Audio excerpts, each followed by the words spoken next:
Alexandria was not an old city. It had existed for just a little over 300 years, but it was a great port and the home of the largest libraries in the Roman world. Scholars from all over the empire came to study there, and I had been one of them in another lifetime, and now I found myself there again. Had not the god told me to come, I would have gone deeper into Egypt to the bottom, to use Mael's phrase, suspecting that the answers to all riddles lay in the older shrines. But a curious feeling came on me in Alexandria. I knew the gods were there, I knew they were guiding my feet when I sought the streets of the whorehouses and the thieves' dens, the places where men went to lose their souls. At night, I lay on my bed in my little Roman house and I called to the gods. I grappled with my madness. I puzzled just as you have puzzled over the power and strength and crippling emotions which I now possess. And one night just before morning, when the light of only one lamp shone through the sheer veils of the bed where I lay, I turned my eyes towards the distant garden doorway, and I saw a still black figure standing there. For one moment it seemed a dream, this figure, because it carried no scent, did not seem to breathe, did not make a sound. Then I knew it was one of the gods, but it was gone, and I was left sitting up and staring after it, trying to remember what I had seen. A black, naked thing with a bald head and red, piercing eyes, a thing that seemed lost in its own stillness, strangely diffident, only marshalling its strength to move at the last moment before complete discovery. The next night in the back streets, I heard a voice telling me to come, but it was a less articulate voice than that which had come from the tree. It made known to me only that the door was near, and finally there came the still and silent moment when I stood before the door. It was a god who opened it for me. It was a god who said, "Come." I was frightened as I descended the inevitable stairway. As I followed a steeply sloping tunnel, I lighted the candle I had brought with me, and I saw that I was entering an underground temple, a place older than the city of Alexandria, a sanctuary built perhaps under the ancient pharaohs, its walls covered with tiny colored pictures depicting the life of old Egypt. And then there was the writing, the magnificent picture writing with its tiny mummies and birds and embracing arms without bodies, and coiling snakes. I moved on, coming into a vast place of square pillars and a soaring ceiling. The same paintings decorated every inch of stone here, and then I saw in the corner of my eye what seemed at first a statue, a black figure standing near a pillar with one hand raised to rest against the stone. But I knew it was no statue. No Egyptian god made out of diorite ever stood in this attitude, nor wore a real linen skirt about its loins. I turned slowly, bracing myself against the full sight of it, and saw the same burnt flesh, the same streaming hair, though it was black, the same yellow eyes. The lips were shriveled around the teeth and the gums, and the breath came out of its throat, full of pain. "How and whence did you come?" he asked in Greek. I saw myself as he saw me, luminous and strong. Even my blue eyes, something of an incidental mystery, and I saw my Roman garments, my linen tunic gathered in gold buckles on my shoulders, my red cloak. With my long yellow hair I must have looked like a wanderer from the north woods, civilized only on the surface, and perhaps this was now true. But he was the one who concerned me, and I saw him more fully, the seam flesh burnt to his ribs and molded to his collarbone and the jutting bones of his hips. He was not starved, this thing. He had recently drunk human blood, but his agony was like heat coming from him, as though the fire still cooked him from within, as though he were a self-contained hell. "How have you escaped the burning?" he asked. "What saved you?" "Answer!" "Nothing saved me," I said, speaking Greek as he did.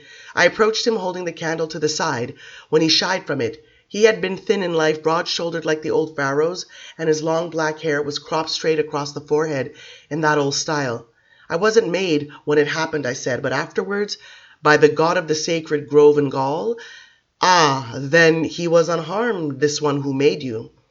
"No, burned as you are, but he had enough strength to do it. He gave and took the blood over and over again. He said, 'Go into Egypt and find why this has happened.' He said the gods of the wood had burst into flames, some in their sleep and some awake. He said this had happened all over the north." "Yes," he nodded, and he gave a dry, rasping laugh that shook his entire form. "And only the ancient had the strength to survive, to inherit the agony which only immortality can sustain. And so we suffer. But you have been made. You have come. You will make more, but is it justice to make more? Would the father and the mother have allowed this to happen to us if the time had not come?" "But who are the father and the mother?" I asked. I knew he did not mean the earth when he said mother. "The first of us," he answered, "those from whom all of us descend." I tried to penetrate his thoughts, feel the truth of them, but he knew what I was doing, and his mind folded up like a flower at dusk. "Come with me," he said, and he commenced to walk with a shuffling step out of the large room and down a long corridor, decorated as the chamber had been. I sensed we were in an even older place, something built before the temple from which we'd just come. I do not know how I knew it. The chill you felt on the steps here on the island was not there. You don't feel such things in Egypt. You feel something else. You feel the presence of something living in the air itself. But there was more palpable evidence of antiquity as we walked on. The paintings on these walls were older, the colors fainter, and here and there was damage where the colored plaster had flaked and fallen away. The style had changed. The black hair of the little figures was longer and fuller, and it seemed the whole was more lovely, more full of light and intricate design. Somewhere far off, water dripped on stone.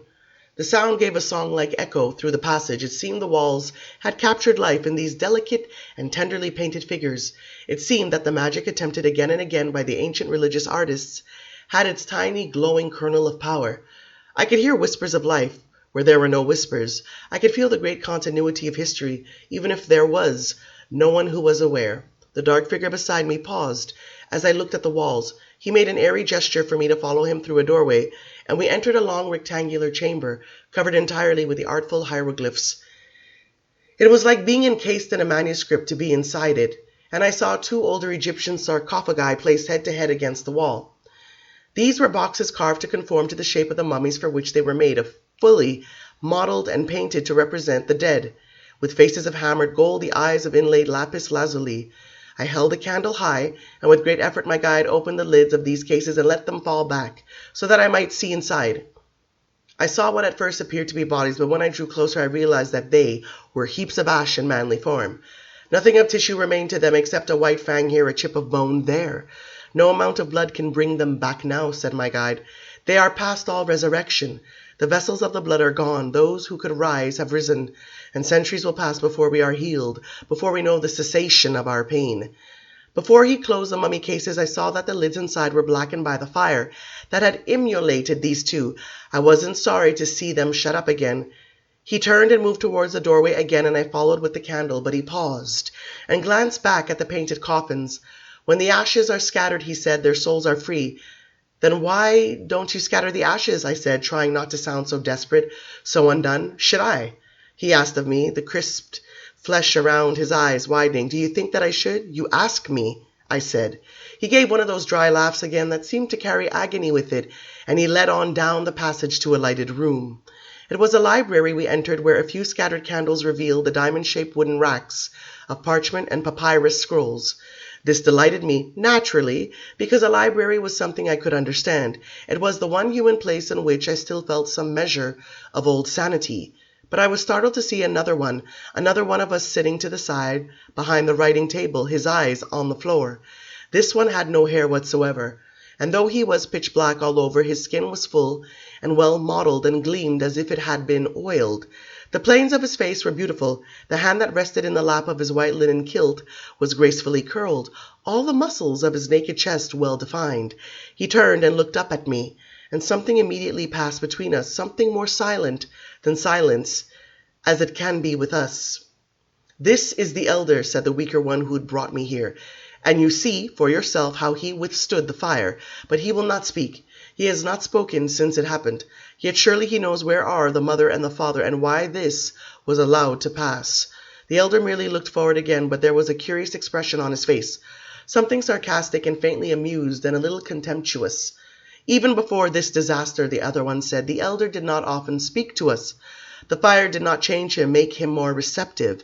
He sits in silence, more and more like the mother and the father. Now and then he reads, now and then he walks in the world above.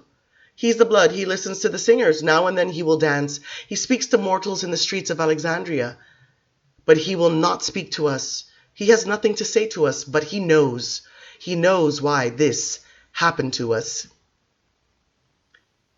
"Leave me with him," I said. I had the feeling that all beings have in such situations. "I will make the man speak. I will draw something out of him as no one else has been able to do." But it wasn't mere vanity that impelled me. This was the one who had come to me in the bedroom of my house. I was sure of it. This was the one who had stood watching me in my door, and I had sensed something in his glance, call it intelligence, call it interest, call it recognition of some common knowledge. There was something there, and I knew that I carried with me the possibilities of a different world, unknown to the god of the grove and even to this feeble and wounded one beside me who looked at the elder in despair. The feeble one withdrew as I had asked. I went to the writing table and looked at the elder. What should I do? I asked in Greek. He looked up at me abruptly, and I could see this thing I call intelligence in his face. Is there any point, I asked, to questioning you further? I had chosen my tone carefully. There was nothing formal in it, nothing reverential. It was as familiar as it could be. And just, what is it you seek? He asked in Latin suddenly, coldly, his mouth turning down at the ends, his attitude one of abruptness and challenge. It relieved me to switch to Latin. You heard what I told the other, I said, in the same informal manner. How I was made by the god of the grove in the country of the Keltoi, and how I was told to discover why the gods had died in flames. You don't come on behalf of the gods of the grove, he said, sardonic as before. He had not lifted his head, merely looked up, which made his eyes seem all the more challenging and contemptuous. I do and I don't, I said. If we can perish in this way, I would like to know why. What happened once can happen a second time. And I would like to know if we are really gods, and if we are, then what are our obligations to man?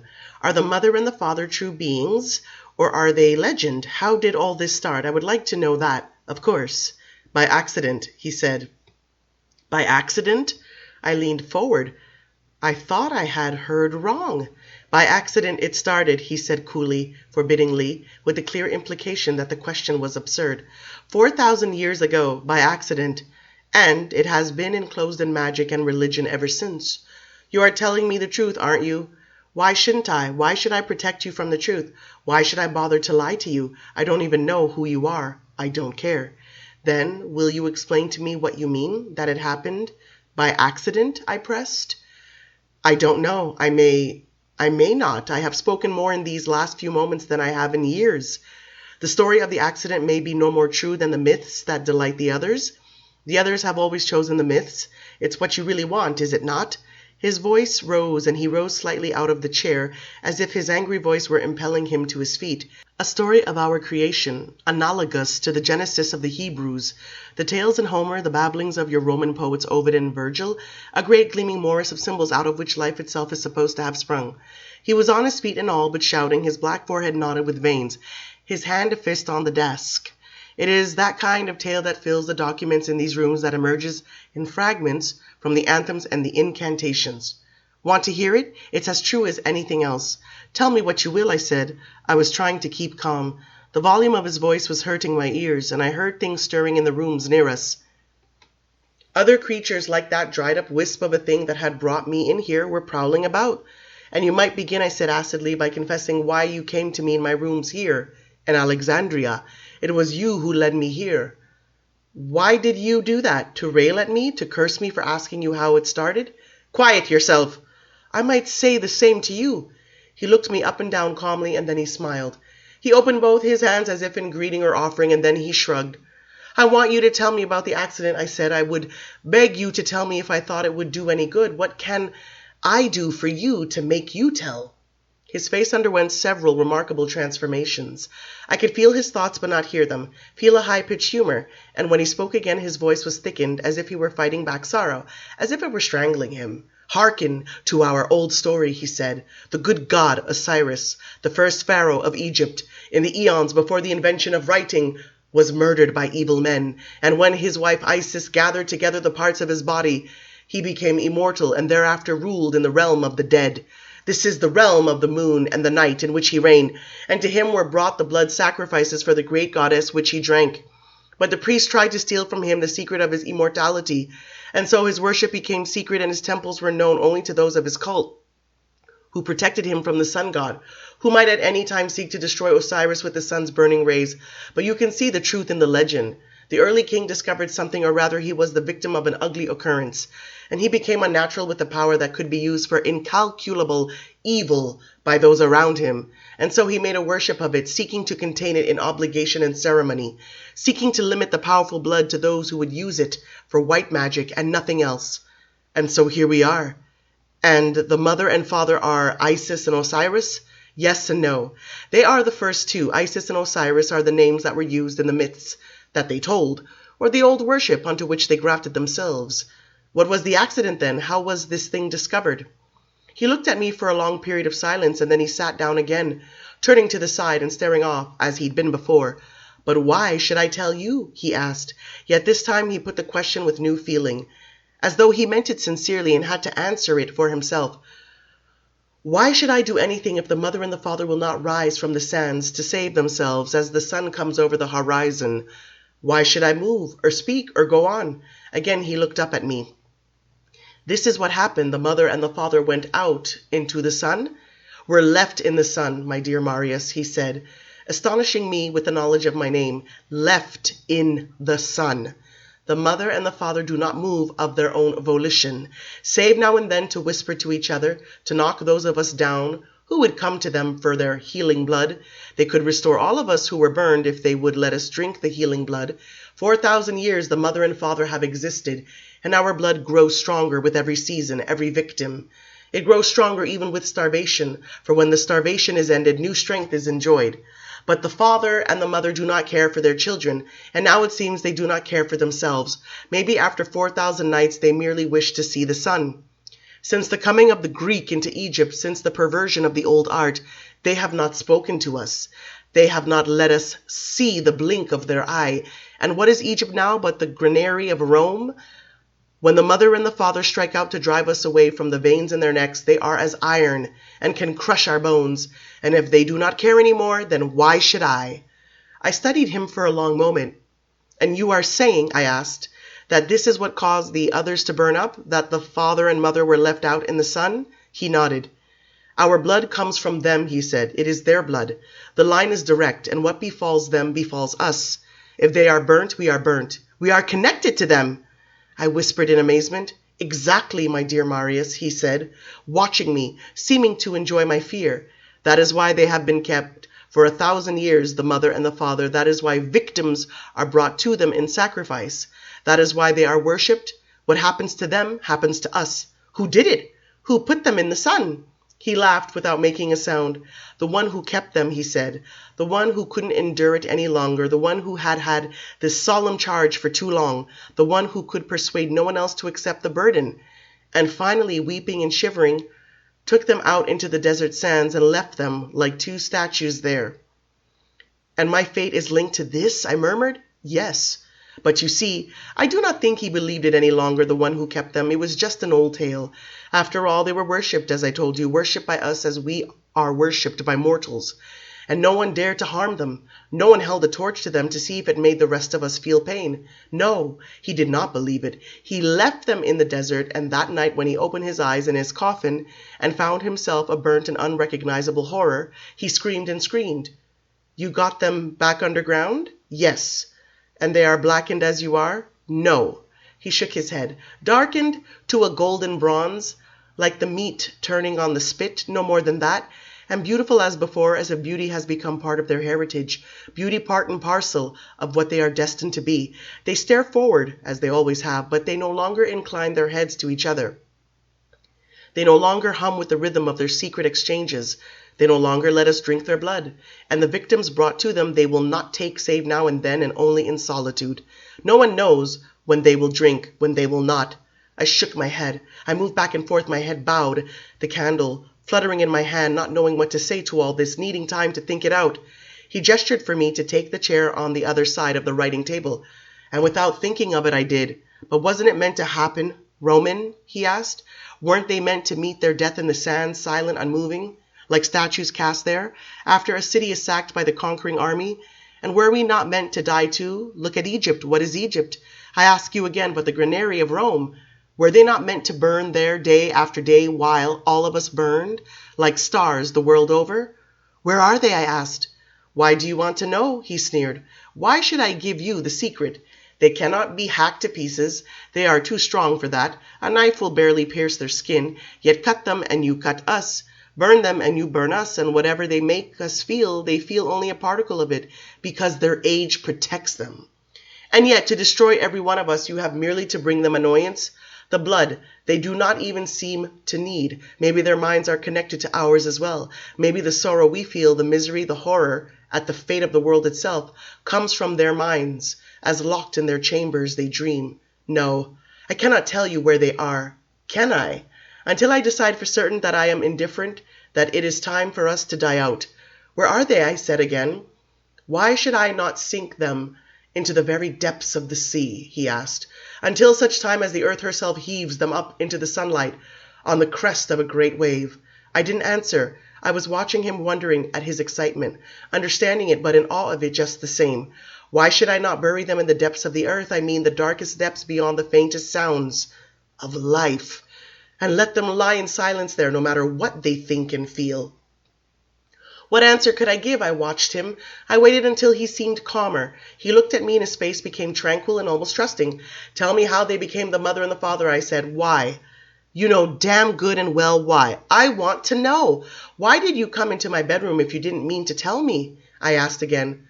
So what if I did? He said bitterly. So what if I wanted to see the Roman with my own eyes? We will die, and you will die with us. So I wanted to see our magic in a new form. Who worships us now, after all? Yellow-haired warriors in the northern forests? Old Egyptians in secret crypts beneath the sands? We do not live in the temples of Greece and Rome. We never did. And yet they celebrate our myth, the only myth they call the names of the mother and the father. I don't give a damn, I said. You know I don't. We are alike, you and I. I won't go back to the northern forests to make a race of gods for those people, but I came here to know, and you must tell me. All right. So that you can understand the futility of it, so that you can understand the silence of the mother and the father. I will tell, but mark my words, I may yet bring us all down. I may yet burn the mother and the father in the heat of a kiln, but we will dispense with lengthy initiations and high-blown language. We will do away with the myths that died in the sand the day the sun shone on the mother and the father. I will tell you what all these scrolls left by the father and the mother reveal. Set down your candle and listen to me.